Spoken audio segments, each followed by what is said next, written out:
கர்த்தருடைய நாமம் மகிமைப்படுவதாக. ஆண்டவரும் இரட்சகருமாகிய இயேசு கிறிஸ்துவின் இனிதான நாமத்தினாலே உங்கள் அனைவருக்கும் அன்பின் வாழ்த்துக்களை தெரிவித்துக் கொள்கிறேன். இன்றைக்கு ஜார்ஜ் புஷ்ஷை குறித்து ஒரு காரியத்தை நான் பேச இருக்கிறேன்.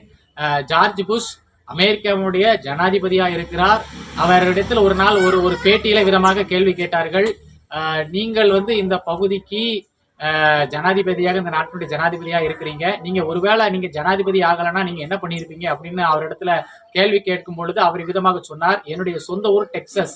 இந்த டெக்சஸ்ல நான் இயேசுவை மட்டும் நான் சொந்த ரட்சகரா ஏற்றுக்கொள்ளவில்லை என்று சொன்னால் நான் குடிகாரனாக இருந்திருப்பேன், என் வாழ்க்கையே கெட்டு போயிருக்கும், சீரழிந்திருக்கும் என்று சொன்னார். நான் இயேசுவை சொந்த ரட்சகராக ஏற்றுக்கொண்டதுனால தான் இந்த நாட்டினுடைய நான் ஜனாதிபதியாக மாறி இருக்கிறேன் என்று சொல்லி அவர் எல்லாருக்கும் முன்பதாக வெளிப்படையாய் தைரியமாக சொன்னார். நாமும் சுவிசேஷத்தை சொல்வதற்கு வெக்கப்படாதபடிக்கு அவரே போல, அவ்வளவு பேரும் யாரும் எறும்பு நினைப்பாங்களோன்னு சொல்லி ஜார்ஜ் புஷ் வெக்கப்படாதபடி தைரியமாக சொன்னது போல சுவிசேஷத்தை ஞானமாய் சொல்லுவோம், கர்த்தருடைய சாட்சியை மற்றவர்களுக்கு அறிவிப்போம். கர்த்தர் நம்மை ஆசீர்வதிப்பாராக. ஆமென்.